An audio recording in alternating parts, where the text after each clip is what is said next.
What's going on, everyone?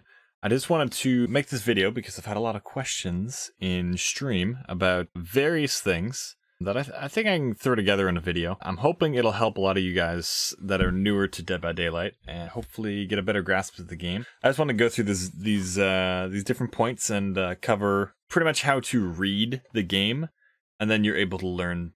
It's sort of like the expression, teach a man to fish.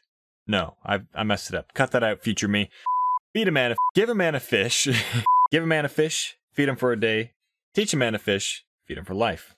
So we're going to be covering these various topics: how to read the HUD, how the hatch works, endgame collapse, hooks and safe rescues, different loops, safe loops, unsafe loops, T's and L's and jungle gyms, various terms such as 3gen, tunnel, base camp, slugging, how to use flashlights, how to counter flashlight, teachable perks, where to read points in-game, and that's all I'm going to cover for this video.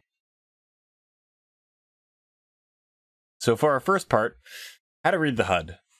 So there's going to be various icons displayed in the bottom left corner that are going to give you a lot of information, and it will dictate what you do from that point on. It'll take you, without like being told what the icons mean, it will take you a few games before you know what they mean. And by then, who knows how many times you've already lost and you might start getting frustrated at the game. So I got a picture that should be on the screen right now. And here are the different icons that you'll most commonly see. So you have healthy. That means the survivor is full health. They can take 2 hits before they go down. They won't be making any noises. And pretty much you should start the match like that. There's actually another icon that's not in here that's very important that I'll also go into. I'll probably add it besides sacrifice. Injured, which means the survivor's been hit by the killer. Usually, unless they have perks that change this. Now, this goes for everything. And there's a set parameters for how the game works, and then all the perks that are in the game will change how those certain functions work. So injured, which means the survivor will go down if they get hit one more time, which will put them into the dying state. Also, when injured, you will be making noise, and the killer, a good killer that knows what they're doing, will listen, and if you're too close, they'll be able to hear you and track you down and get that last hit. Be careful of that. There's a perk called Iron Will that will fully reduce the noise you make when injured, which is a very good perk. Do not underestimate it. It's a teachable perk from Jake Park. The next icon that we're going to look at is the dying state. So when you see a survivor is down like that, it's usually right before they get picked up and put on a hook. It's not very often you're going to see that a survivor is dying unless they're being slugged. We'll go into that later, what that means. The next icon is hooked. Both dying and hooked will have a time bar underneath, and when that time bar runs out, the survivor will die if they're dying on the ground, and if they're on the hook, they will be sacrificed. The other one you only see up against the trapper. When a survivor steps in a trap, they will scream, and they will be immobilized, and on their side, they'll be able to attempt escape, but during the time that they're in the trap, there'll be an icon showing that they're trapped. When a survivor is in a bear trap, if they are helped by another survivor, they will escape immediately. But if they try to escape themselves, which is what happens most of the time, it comes down to luck. You can attempt escape, attempt escape, attempt escape.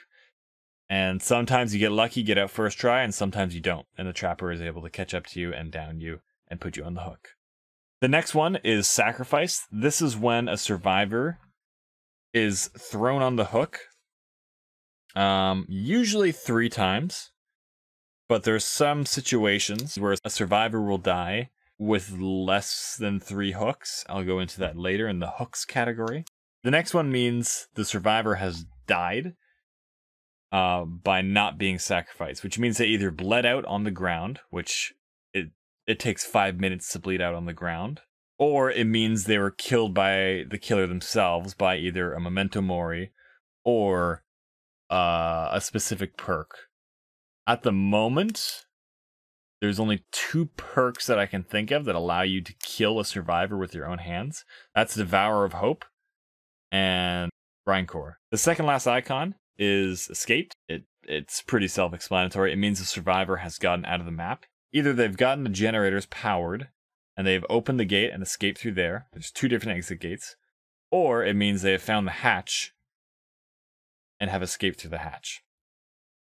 And the last icon, well, second last one, because I'm going to add one, is Disconnected, which means the survivor has either manually disconnected or they did not load in properly. Now, normally with Dead by Daylight, they've made it that if a survivor does not load in, or a killer does not load in, the match will not start. So you might have a very long loading screen every once in a while, and you'll be like, man, this is taking a long time to load in, and then the match gets canceled. That's because someone failed to load in. Either they crashed or they manually aborted, something like that. And then the last icon, which I'm going to add, is the broken status effect. It's going to look like the injured effect, except you're going to notice there's a little plus sign in the top left corner of the icon. That means the survivor cannot be healed. There are a few things in the game that can make you broken. Certain add-ons for some killers can make you broken for a small duration. There's a perk that I do not recommend you run unless you know what you're doing. And even then, I still don't recommend you run it. There's a perk called No Mither, which will start you constantly... That was my phone. There is a perk called No Mither, which will start you at the beginning of the game, and through the entire game, you will be broken. What this perk does is it allows you to get up off the ground after you recover, so you can get yourself off the ground over and over and over again with this perk. And your noises, your pain grunting, your grunting noises are 50% quieter. So if you start a game and someone is broken, and they're broken for the entire game, it means they have no mither, so do not leave them on the ground, or else they will get back up. And there's also another situation where there is a perk called Deliverance. What this perk does, after you safely rescue a survivor, it allows you, after you get a safe hook rescue, it allows you to, on your first hook, to attempt escape. This perk allows that attempt to be a 100% chance of jumping off the hook.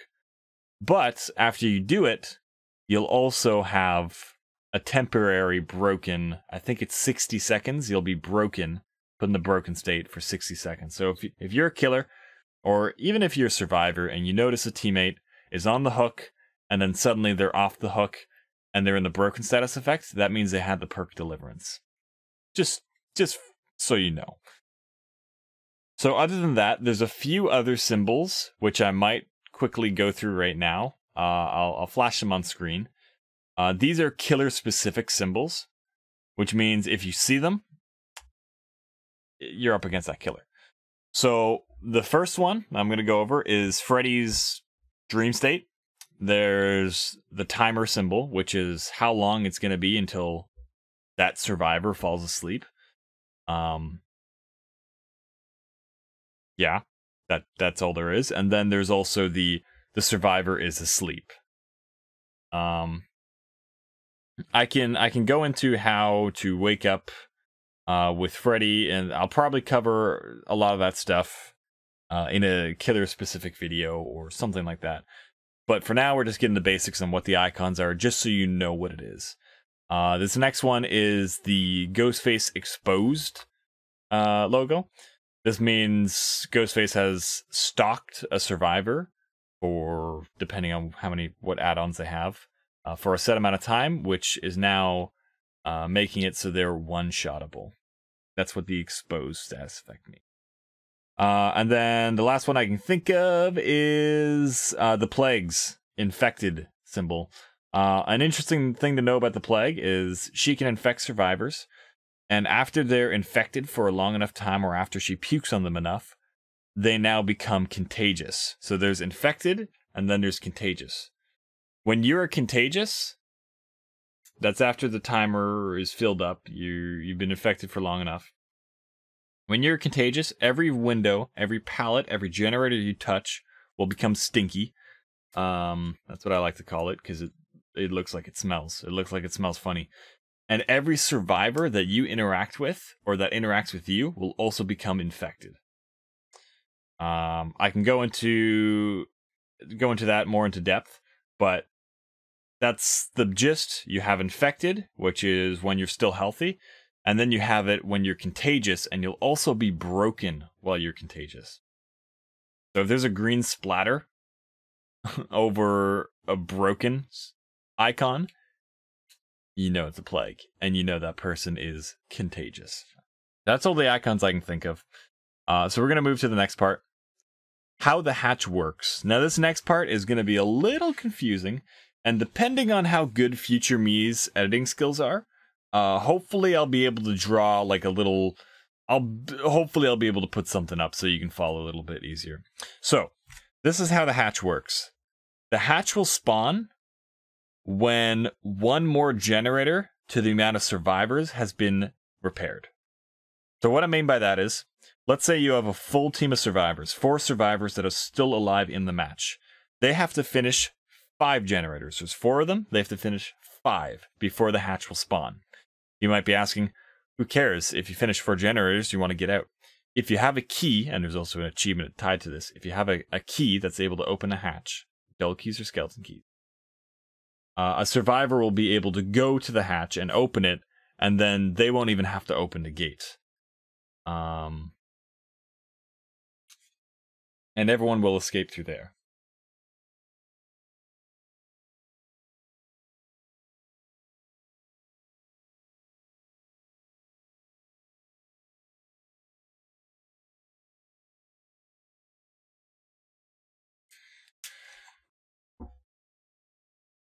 So let's say there's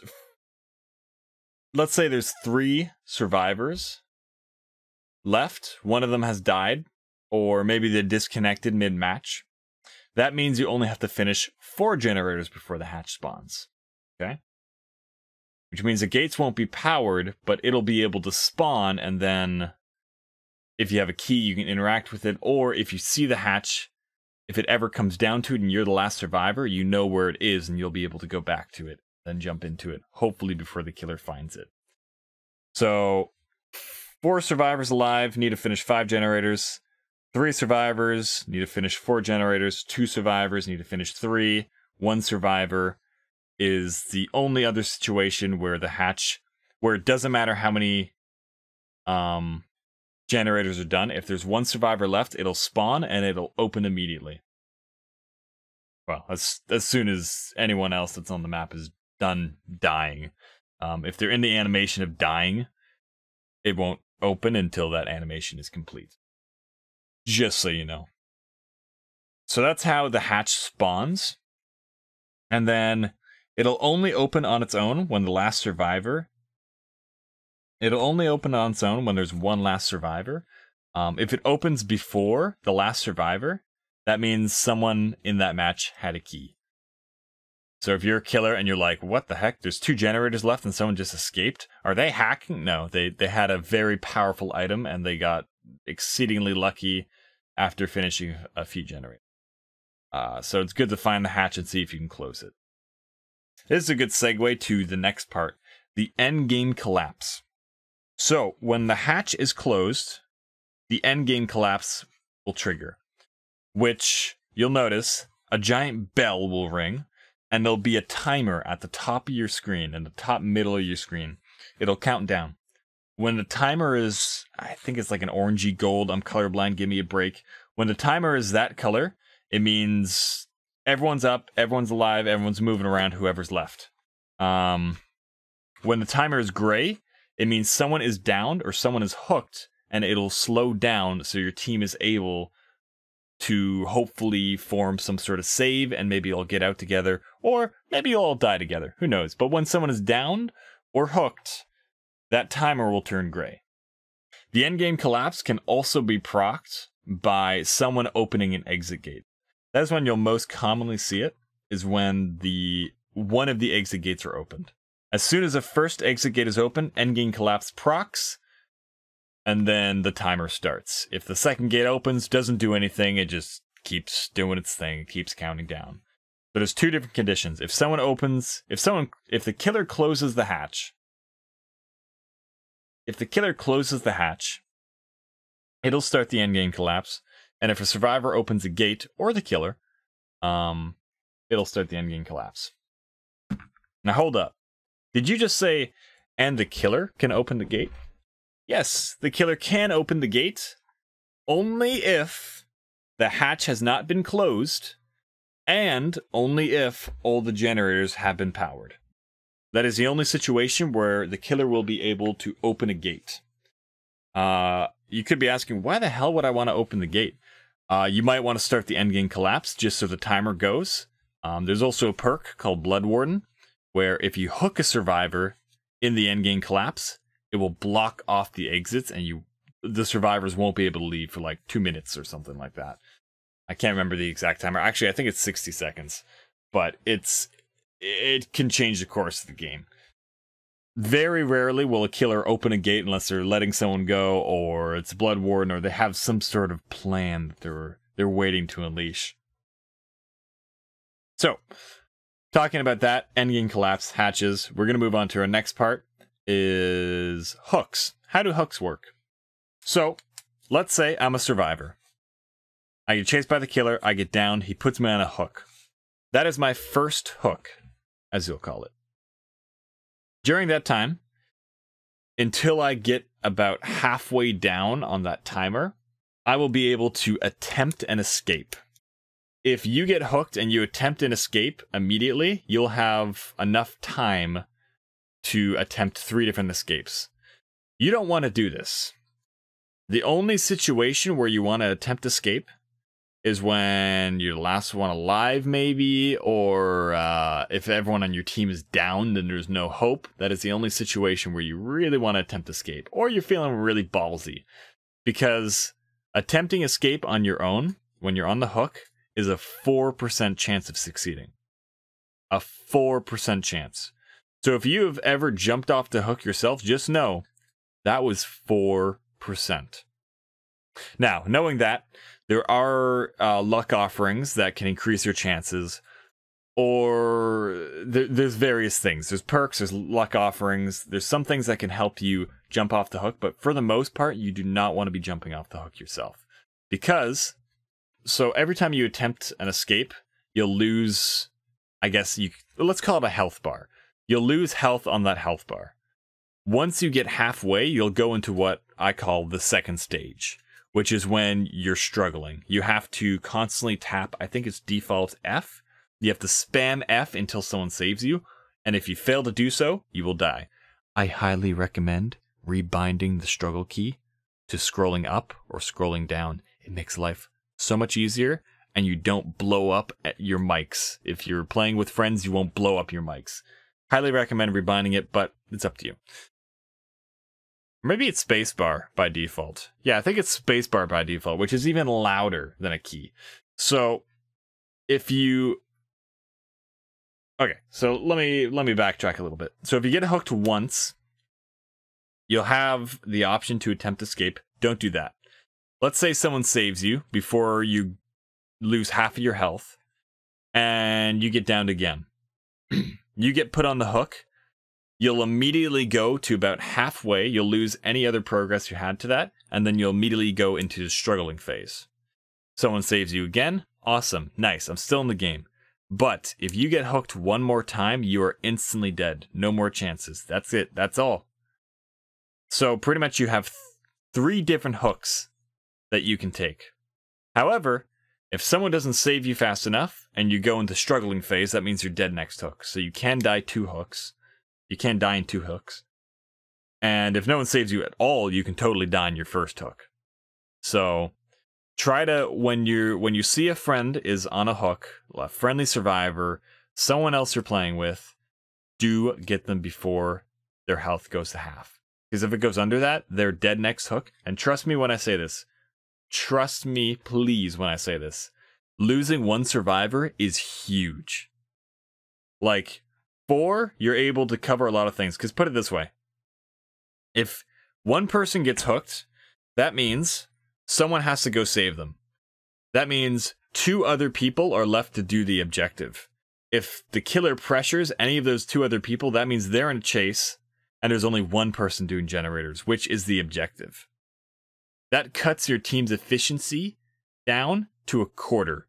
If you have someone who's dead, now let's say 1 more person gets hooked. That means you have 1 person that could be getting chased, and the other person doing a gen. But what usually happens if you're playing not with friends, because of lack of communication, multiple people might go for the hook save at once, which means 1 person's on the hook, say 2 people going for the save, and no one doing generators. So trust me when I say this, losing 1 survivor is big. If you have not finished at least 3 generators, and you lose a survivor, the killer is in the lead, I would say. Depending on how they play it, they're in the lead. If you lose another survivor before 3 generators, they're probably going to win. And it's getting close to be playing for the hatch. It's getting close to just playing for the hatch and trying to escape that way. You can come back for it, absolutely, you can come back from that, but in most games you won't. So just keep that in mind. So the next topic I'll go into is loops. Loops are the most crucial thing you need to know as a survivor and a killer.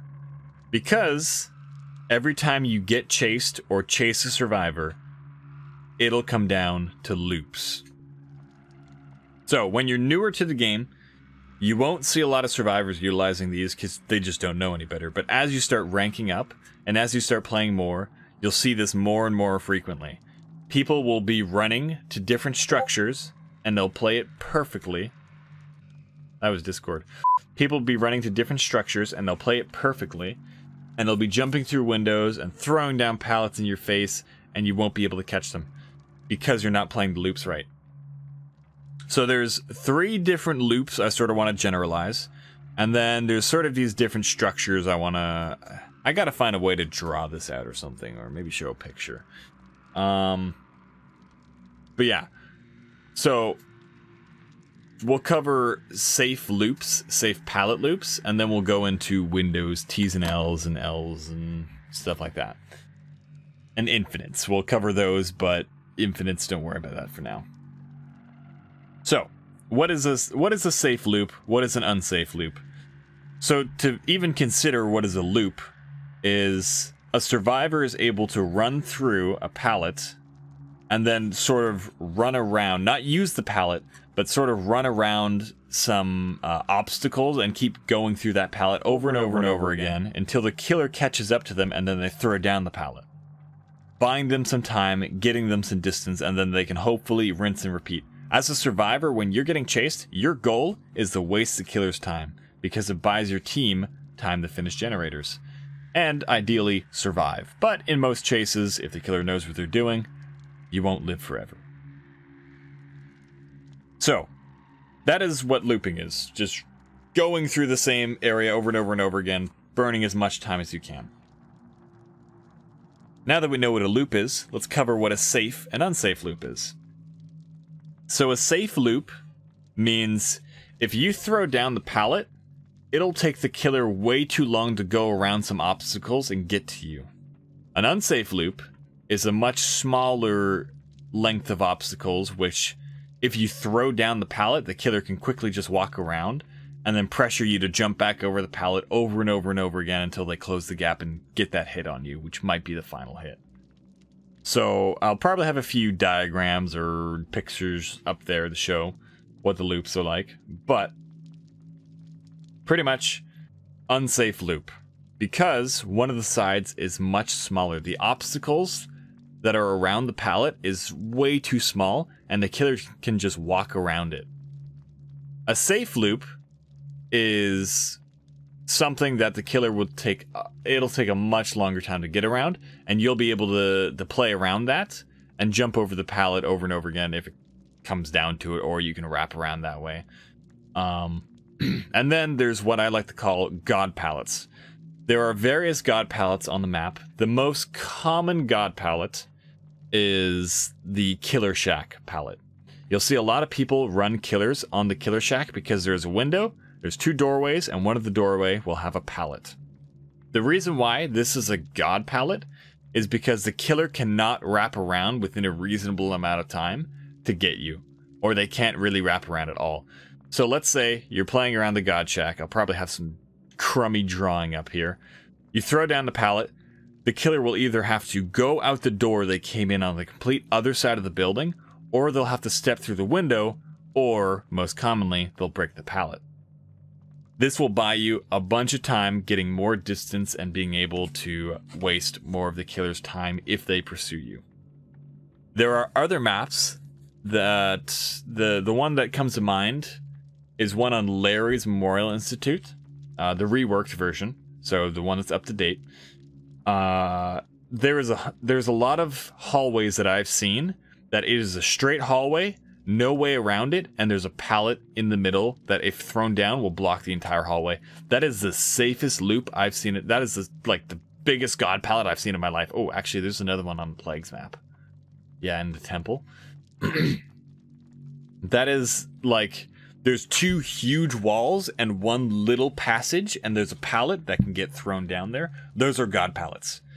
If you can help it, do not use these pallets earlier in the game. In late game or end game, absolutely use them, because they probably won't get used later. But early and mid game, be very careful with your pallet economy. Because let's say you're the first survivor getting chased. If you run around the entire map, and let's say only 2 gens get done in the entire time, and you use every single pallet immediately, that means you'll have to repair 3 more generators with no pallets. Your team will have 0 pallets to loop around, to play with, and it will cost you the game. So if you can help it, try not to use god pallets. But, you know, sometimes you need to, just to buy your team more time, which is okay.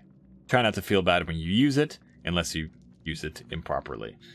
Another thing to know, that try to learn when killers swing and don't swing at pallets. So a lot of times killers will respect a pallet, which means if they can get a hit on you, but you're able to throw down the pallet, they might stop or take a step back, waiting for you to throw the pallet. And if you don't, you're able to maybe loop them a few more times or get some distance with that. That is what I like to call pallet discipline. Sometimes, if you're a killer, or let's say if you're a survivor, and the killer hits you, and you run through a pallet, and so every time you get hit, you get a short speed burst. Okay? And when the speed burst applies, use that to get distance. You do not need to jump through windows, and you do not need to throw down pallets when you have the speed boost. It is wasting pallet. You can jump through the window, but if you jump through a window, you're going to get locked in an animation, which will waste part of your sprint burst when you get hit. But if you get hit, and then you throw down a pallet afterwards, you just wasted that pallet. Because you just had a speed boost that could have given you distance, and you threw down a pallet for no reason. So try to be careful when throwing down pallets.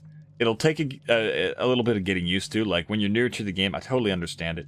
You're scared, you throw down pallets, you don't know what's happening, you're trying to get away. It's all in all hopefully a fun time. But definitely, like moving forward, when you want to get better, pallet discipline is huge. And sometimes as a killer, you might be looking at Survivor and be like, wait, he didn't throw this pallet? I'm so used to just them throwing them willy-nilly, and this guy didn't throw it. Like, you'll see. You'll see it as you play more and get higher in ranks. You'll see some people that are really disciplined with pallets. So now that we've covered the loops, I'm going to quickly go into T's and L's. Those are structures and... Oh, sorry. Also jungle gyms as well. T's and L's and jungle gyms. So, what are T's and L's and jungle gyms? These are usually wooden little walls that spawn in familiar formations. There's some maps that have their own weird, obscure formations that no one really likes. But a T wall and an L wall. Those usually spawn together, or sometimes you'll get an L wall and an L wall.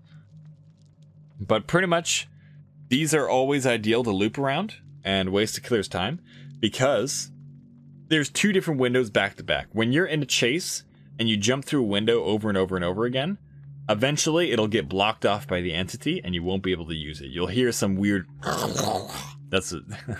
You'll hear that some sound, and there'll be some like little black claws in front of the, or I guess little black shards in front of the window, which means you can't use it for a certain duration.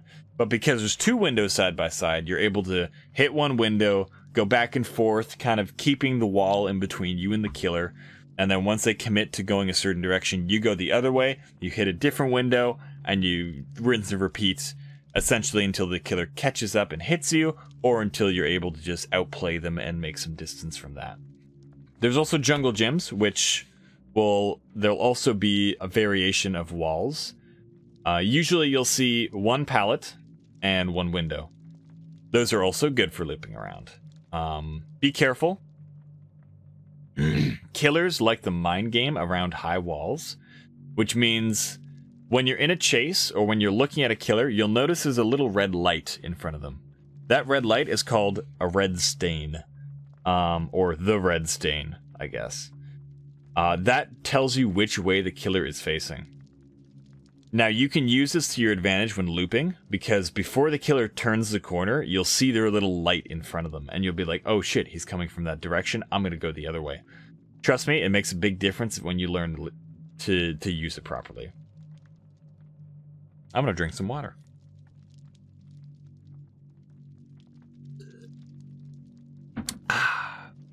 Raspy. Holy cow, that made things worse. Okay. So, the red stain.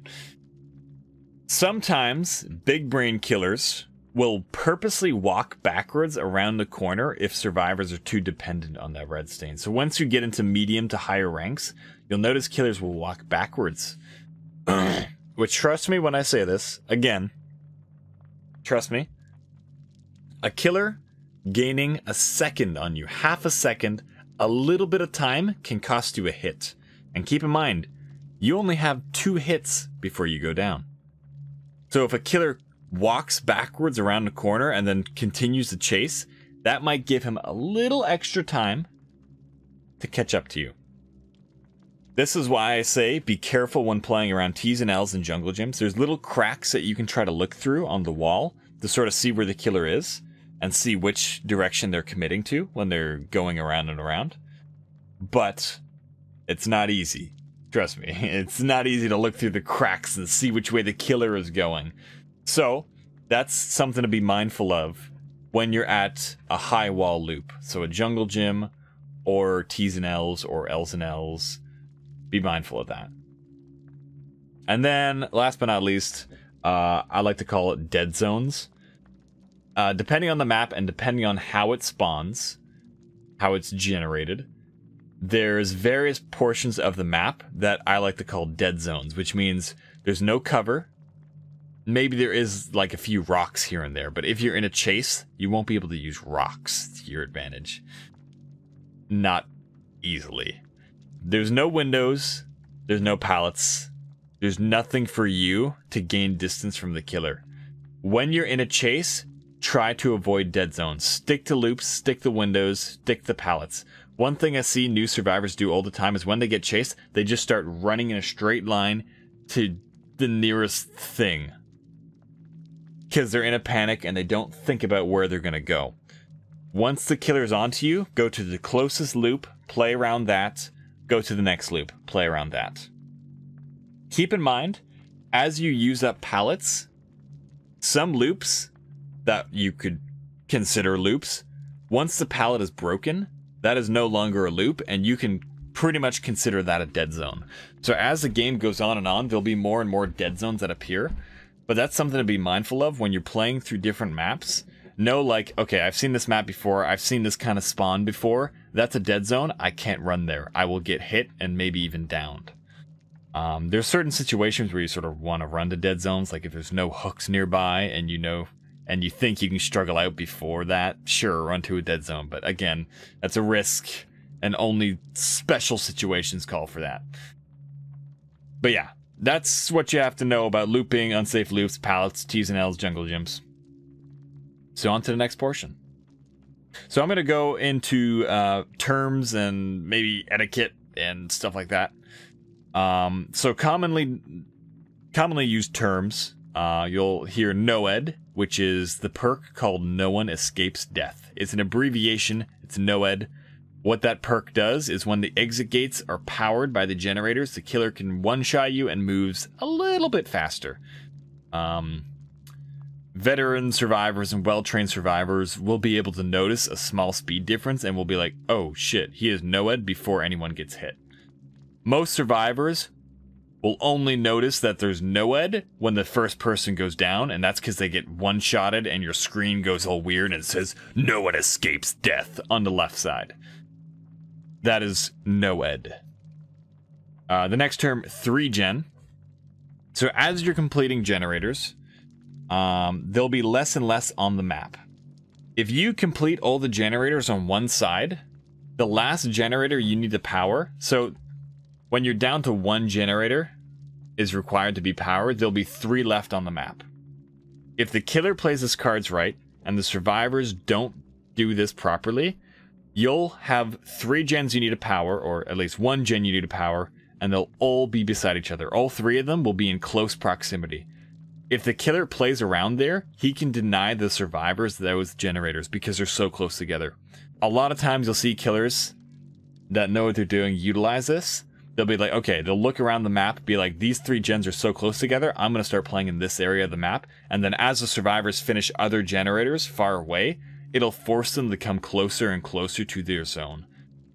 Trappers utilize 3 gens, and hags utilize 3 gens really well. Maybe not hags. Trappers mainly utilize 3 gens because a trapper is territorial. He wants to set up his traps in a certain zone, so that once the survivors get in that area, they'll hit a trap, he hooks them, someone else comes to save them, they hit a trap because they're all set up in that area. That's his territory. So when you're up against a trapper, you might be like, yeah, we got this, we're kicking his butt, we just finished 4 generators and we've only been hooked twice total. Like our team in general has only been hooked twice total. We're kicking his butt. Now you have a 3 gen that you need to go into. And it's also the trapper's territory, which he's been preparing for most of the game. Watch where you step, because it could cost you the game. So that's what a 3 gen is. It's the last 3 generators that are not repaired in close proximity of each other. The next ones you'll hear a lot, mainly from toxic survivors that are mad at you in the end game, is tunneling and face camp. There's also one called proxy camp. I'll get into all of these. Tunneling is when you have tunnel vision and you chase down one survivor for the entire time until they're dead. Every time they get unhooked, you come to get them, you chase them down, don't let up. It is not tunneling when you chase a survivor until they're dead and then you hook them and you leave them alone. If you're getting chased for like 10 minutes, sure, it's a little tunnel-y, but technically speaking, you haven't been hooked and they're not really fully tunneling you. They're just trying to get that damn kill. That's what tunneling is. As a killer, as a new killer, please be mindful of this. Sometimes it'll seem like that's the only valid option that you can do in order to secure more kills. And it is a valid tactic to get someone until they're dead. But think of the survivor when you do it. The survivor is also a person. This is one thing I like to live by. I don't like bringing Ebony Moris because that's the one where you're allowed killing people. I don't like bringing those because it makes the game way too difficult for survivors. Those are people as well. They're also playing a game. They want to have fun. When you tunnel someone, you're not giving them a chance to have fun. You're just kicking them in the nuts over and over and over again, or slapping them in the face, whatever you want to say. But yeah. So try to be mindful of that when you're chasing survivors. Just keep an eye on which survivor you keep downing. And if you do happen to tunnel them, like maybe just leave them on the ground so they have a chance to be saved by a teammate. Someone will still have to come and save them eventually, right? The next one is face camping. You only really run into this at either... There's two main situations you run into this. It's either low-level killers that you know, just sit in front of your face while you're on the hook and camp you until you're dead. You might run into a lot of leather faces that do this because they can one-shot multiple people with their chainsaw with one charge up. It's kind of fucking annoying. Or basement bubbas, you'll find that. Or you'll find it in higher ranks when... Or mid-ranks. Actually, in all ranks you can find this. If a killer is chasing a survivor for like 7 minutes, they might just sit in front of them and be like, no, screw you. You wasted 7 minutes of my time. You're dying. In those situations, if you're playing with friends, it's probably best to just tell your friend, dude, stay on the hook. We can't save you. We don't have the perks to save you, or it's a Bubba. He can wipe our whole team. For the greater good, just waste his time and stay there and while we do generators. Because if the killer is standing in front of that man, he can't be killing anyone else, right? That's honestly the only way to counter it. It kind of sucks for that person on the hook, but there's not too much you can do about it. Unless you're gods. Or unless you have borrowed time, but even then you might go down yourself. And then the last common term I'm going to go into is slugging. Slugging is when you down survivors and don't pick them up and leave them on the ground to die. It takes 5 minutes to die, but when you slug someone, they can't really power generators, they can't save other people, they're just laying there, crawling around, dying on the ground. Some very... I haven't seen them in a while. Toxic builds will have perks that... perks called Knockout and the Third Seal, which... The Third Seal is when you get hit, you can't see anyone's aura, okay? And then Knockout is when you down a survivor, no one can see that down survivor within, like, outside of 20 meters. So it pretty much makes it so no one can find that survivor and no one can pick them up, and then the killer can just go around, keep downing people, because when someone gets hooked, everyone sees where that hooked person is. And the Third Seal just makes it so they can't communicate, like, oh, I'm in the grass to your left, turn left, you know? But that's slugging, when you just leave someone on the ground to bleed out, or you leave them on the ground and you just go after. There's some... Slugging is not inherently toxic. There's some situations, let's say there's 2 more gens that need to get powered, and you're the killer. You down one person, you see another survivor, and they're injured. Oh, Jesus, what was that? You down a survivor, and then there's an injured survivor nearby. You want to go after them, then you have half of their team in your hands. That is not toxic slugging. That is smart slugging. You're leaving them on the ground and quickly trying to get another kill. Get some momentum, start to snowball. Boom, bada boom. So, those are the common terms I can think of. There's a few others. If you run into them, just ask people like, hey, what does this mean? There's a lot of content creators out there that are super friendly, or if you guys want the friendliest content creator, sort of, be sure to visit my Twitch. Stop by, say like, yo, what's up? Or maybe even comment on this video like, hey, I heard this term before. What the heck does it mean? The next thing we're going to go into is flashlights. And this one I'm probably just going to cut to a video for, because it's way easier to show how flashlights work. Okay. So, I'm going to show you guys how the flashlight works. Also, side note, this is what the hatch sounds like. That little angelic sound. Oh, he already found me. Good for him. Don't close it, Dino. Okay, good for you. Okay, stand there. So, when you're holding a flashlight, what you want to do is you want to shine it in the killer's eyes, wherever their eyes may be, and watch the beam of light, how it gets thin. See how it gets thinner and thinner until you get that prompt to the left saying killer blind?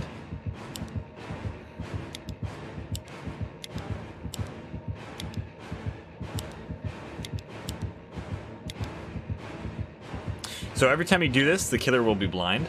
And you can also actually refresh the blind if you do it right. Like if you wait a second, you can do that, and then refresh the blind, and refresh the blind.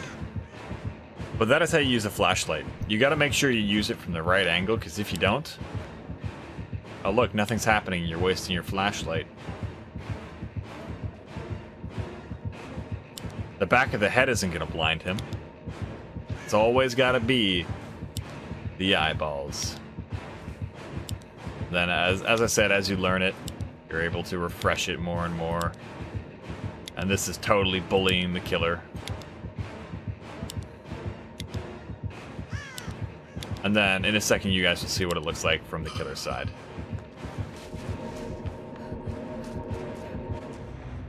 Blind me. Ah, I am blinded. Blind me again. Ah, I am blinded. Thank you, Dino. So that is how you use flashlights. The next one I'm going to go into is Teachable Perks. So what is a Teachable Perk? There are two different kind of perks in this game. There are Teachable Perks, and then there are Common Perks, I guess you could call them. Common Perks you have unlocked immediately, and any survivor or any killer is able to get that perk. Like Bitter Murmurs is a killer perk that all killers have a chance of getting on their blood web. What's another one? What's the survivor one? Slippery Meat. That meme of a perk currently. Slippery Meat. That's a common one. You don't have to unlock it. That one can show up at any time. So, Teachable Perks are pretty much 3 different perks that come with the survivor. I'll show you in this right now how you can figure out there's a survivor. So let this load up. So, when you're looking at different survivors, and I can make another video on this, which I probably will, on which characters to level first, what teachable perks to go for first. We'll look at Meg. Meg has really good perks. Wow, look at that. Speaking of Meg, that's good comedic timing. Okay. Those are called daily offerings, by the way. They're a good way to get, or daily rituals. They're a good way to get extra blood points. Like, if I complete this, boom, 30,000 blood points in my pocket. We're just doing an extra challenge. Okay, so we're gonna go to Survivor. That is my beautiful Kate. Kate is bae. Don't at me. Actually, do at me, because I want to fight you if you say otherwise. Okay, so this is how you see someone's teachable perks. Usually when you click on the character for the first time, it'll tell you there are 3 teachable perks. But if you ever want to see it again, hit F1 if you're playing on PC, or go to character info on the right side. It could be somewhere else for consoles, but I'm pretty sure it's over on this side over here. So, you go to character info, and here you'll see a small bit of lore on that character, if you're into that. The older characters don't have as much lore as, say, let's go to a newer character like Kate, who's gonna have a butt ton of lore. Whoa! So, these are the 3 teachable perks. Meg has Quick and Quiet, Sprint Burst, and Adrenaline. All very good perks. I recommend all of these. So, how do you unlock these? You have to level up a survivor to level 30, 35, and 40. At level 30, their first teachable perk, which in this case is Meg's, will appear. Once you unlock that perk, the teachable perk, it'll make it so any other survivor has a chance of that perk appearing on their blood web, and them also getting that perk. So once you hit level 30, you get Quick and Quiet, or Meg's, as Meg. As an example, once you hit level 30, Meg will get Quick and Quiet as an option. You do have to still unlock it, and then it'll unlock permanently for all survivors to be able to get. I'll go into the permanent thing after and explain that, and prestiging as well. Then you got Sprint Bursts, which will appear at level 35, and then you got Adrenaline, which will appear at level 40. Every teachable always appears at 30, 35, 40. If you do miss it, it can appear later. So don't worry if you forget to grab it or you missed it. It'll appear later. Don't freak out. It'll probably appear in the next rank after that. But yeah. So, when you unlock a teachable perk, that perk is now taught, I guess you could say, forever. Which means, if you were to say prestige your character, which you have the option of prestiging them once they're level 50, you click on this right here. And what it does is it removes all the perks that she currently has unlocked, except for her 3 default perks, which will be back to level 1. It'll remove all your items, all your add-ons and all your offerings. So before you prestige, make sure you use all the good stuff. Make sure you use your bloody party streamers. For God's sake, please use your freaking bloody party streamers before you prestige. So use anything you want to use before you prestige them, or as you're leveling them, don't be super thrifty. Like, as soon as you get an item, bring it in with you. You might want to save it for later, but until you're prestige 3, don't bother saving stuff, because as soon as you prestige, you lose it. And if you want to know what prestiging does, it gives you a piece of clothing. So when you're prestige 1, you'll get bloody pants or legs or whatever it is. Like if we look at Kate here, boom, bloody legs. You might be into that. When you're prestige 2, you get the torso. Wow, bloody shirt. Boom, you might be into that as well. And then once you're finally prestige 3, you'll get the bloody face. Which, it can be a way of bragging, it can be something you think looks cool, whatever you want it to be. That's all prestiging does. Supposedly, the game devs say that you will have rarer stuff appear on your blood web. No one really notices a big difference, if we're being honest. It's usually the same stuff that appears, but, you know, apparently there's rarer stuff that appears on your blood web. So you might find more skeleton keys and dull keys on your web, or maybe odd bulbs. But yeah. I would recommend unlocking all the teachable perks across all survivors and or killers, depending on which one you play more or which one you want to do more often, before prestiging people. And one other thing to note about teachable perks is if you go to the store, when you go to the store, you'll probably see this page right here. This is where you buy most cosmetics. You're able to buy them with in-game earned currency sometimes, called shards, or the premium currency, or excels. But you don't want to worry about that right now. Don't worry about skins right now unless you really want to look good. What you want to know is the Shrine of Secrets. So every 7 days, the Shrine of Secrets resets, and it gives 4 different teachable perks. Keep in mind, some perks will only be on the shrine once or twice a year, because there's so many perks to rotate through. So like, if you see a really good perk on the shrine and you want it, get it as soon as you can. They're pretty much always going to be 2,000 shards. There are some perks I've seen that are 2,700, but I think those are new perks, that's why. But yeah, so like this week's shrine, it's Overcharged, Poised, Dead Hard is a good one, and Rancor, which can be a good one as well. If you pay the shards, so right now I don't have Rancor as a teachable. If I pay 2,000 shards, which I can unlock it as a teachable. I won't do that right now because I have the Spirit. It's one of her teachable perks that I can get it myself with blood points. But if I wanted it, I do that, I pay the shards, and then it's unlocked for all of my killers for it to appear on the blood web. However, if you already have one of your perks taught, what you can also do is convert 2,000 shards to 150,000 blood points. That's a healthy amount of blood points.